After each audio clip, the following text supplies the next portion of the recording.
What if the biggest contract mystery in the NFL wasn't about what Lamar Jackson was offered, but what he actually turned down? 2 fully guaranteed deals, 3 years each. A franchise quarterback situation that could have changed everything.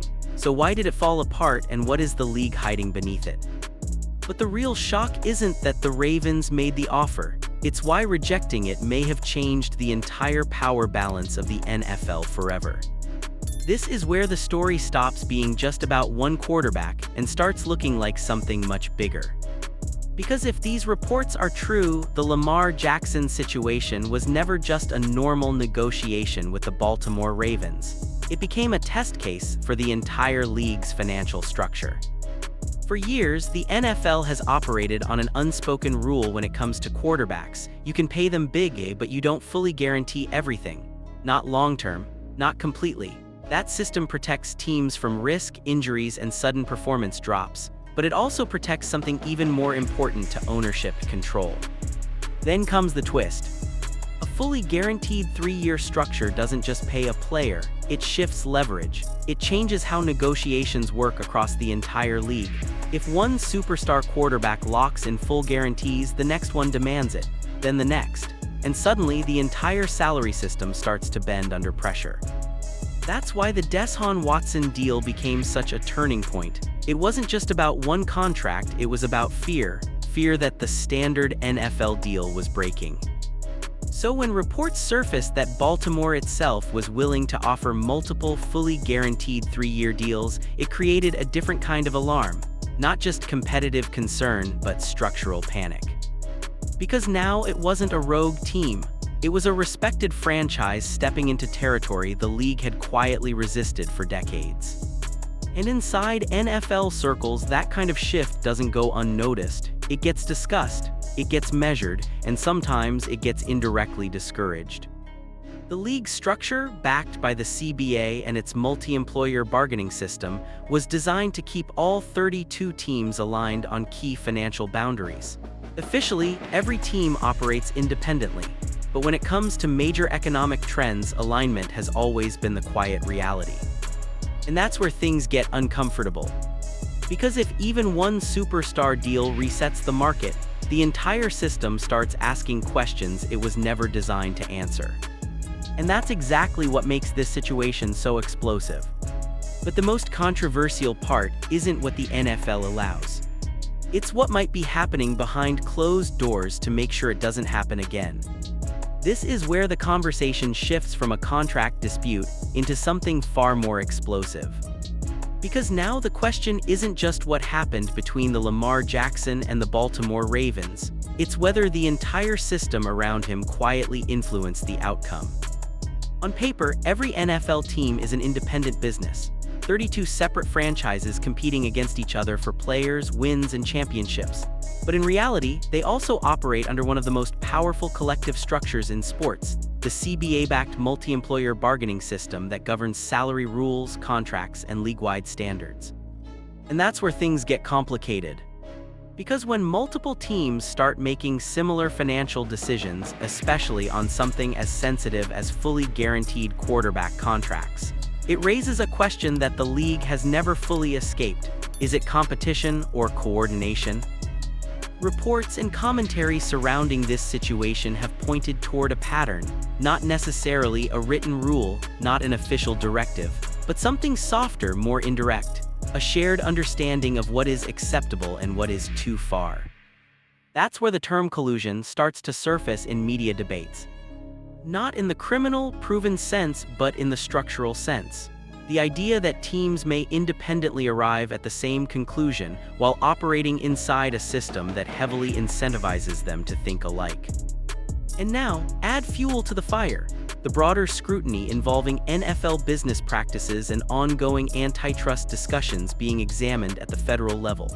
Even the mention of DOJ interest in league structures around revenue, broadcasting, and labor dynamics adds pressure to every high-profile contract case.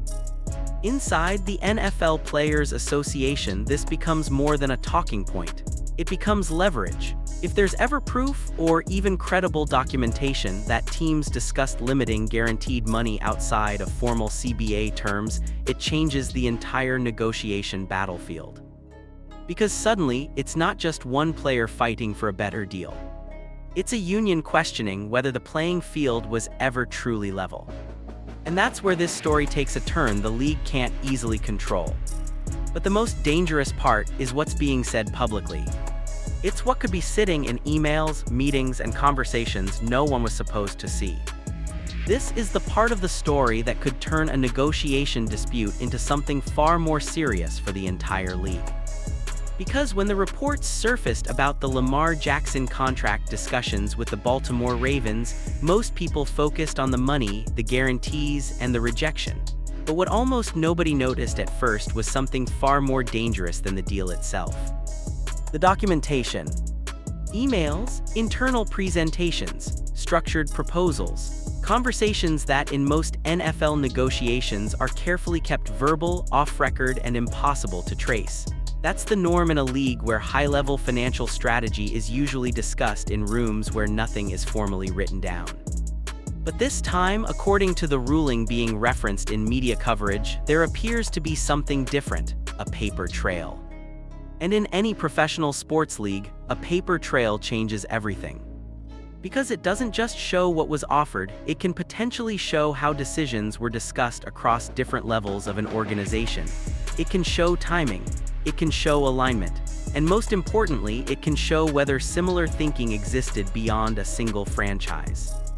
That's where the NFL Players Association starts paying close attention. Because led by leadership figures like J.C. Tretter, the union's strategy isn't just about negotiating better contracts anymore, it's about identifying leverage points. And documented communication is one of the strongest leverage points in any labor system.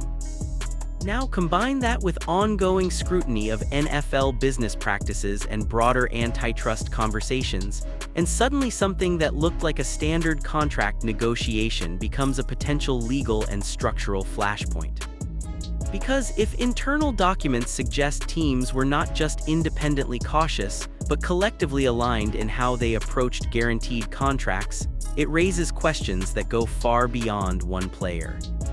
It raises questions about the system itself.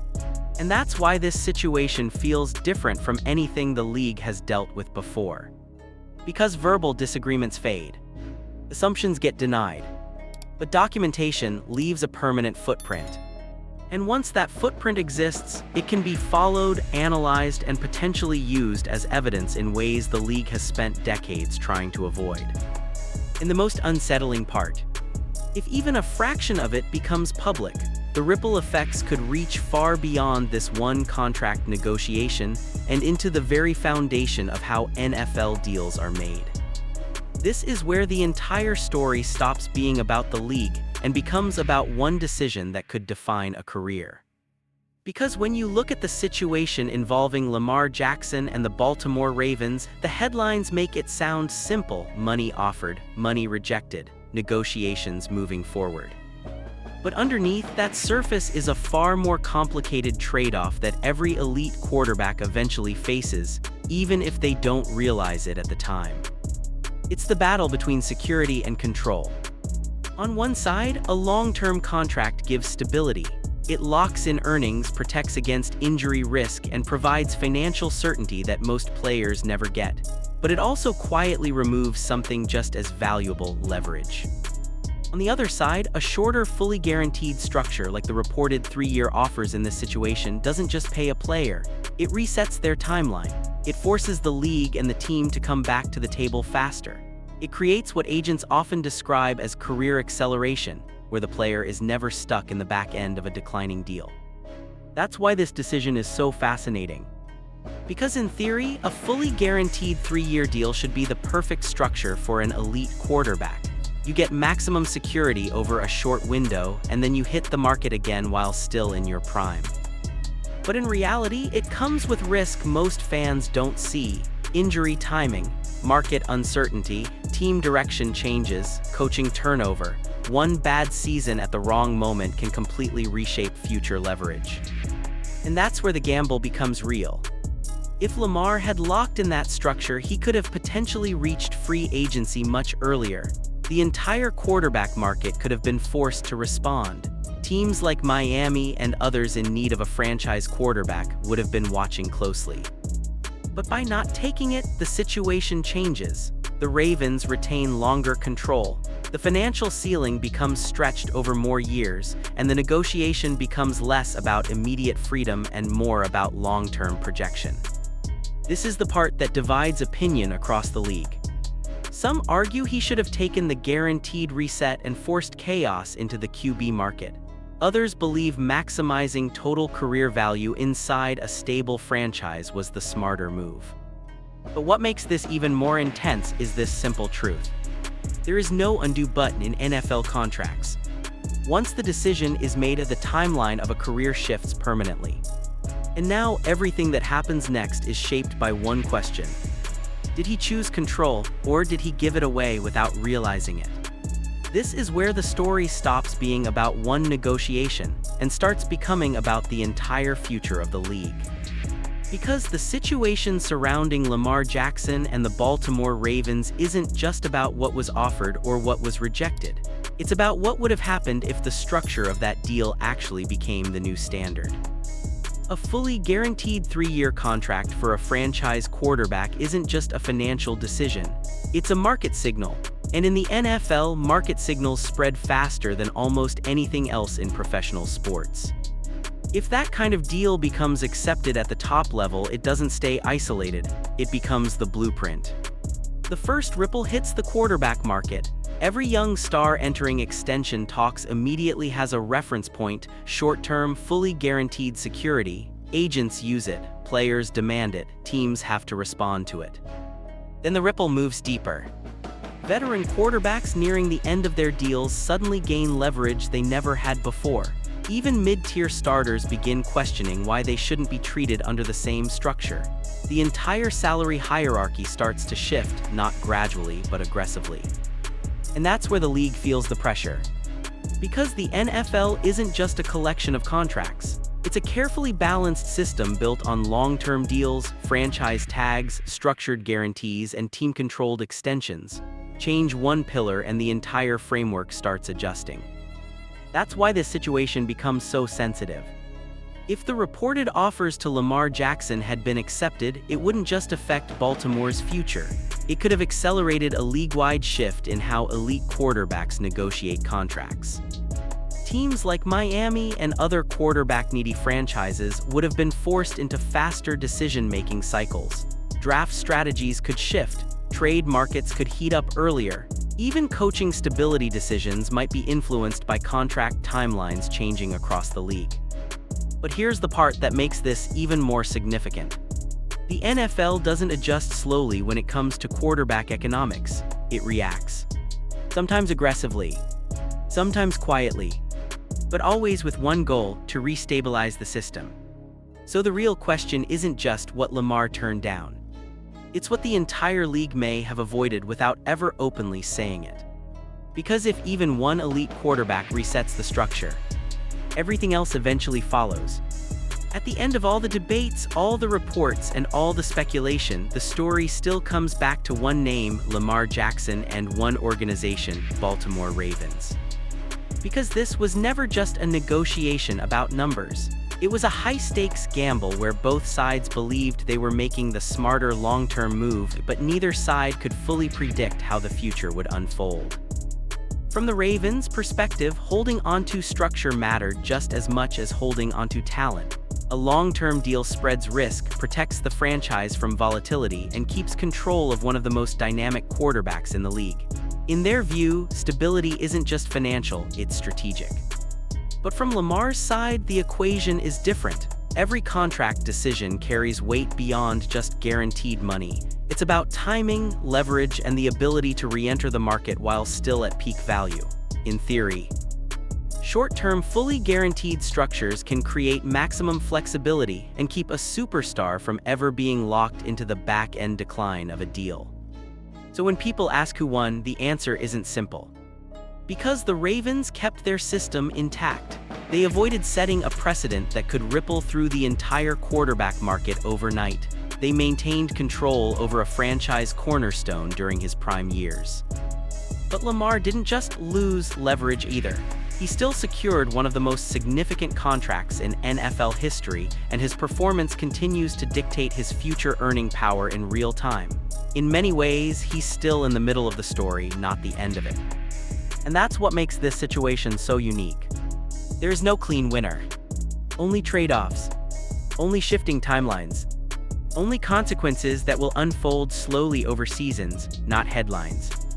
And the truth is, the NFL itself may have benefited most from this unresolved tension, because it avoided an immediate structural shift in quarterback contracts, while still keeping the debate alive for the next generation of stars. But the final question still lingers over everything. Was this a smart long-term protection of a franchise, or the moment a once-in-a-generation player stepped away from rewriting the entire system? Because in the NFL, the biggest wins are often only clear years after the decision is made.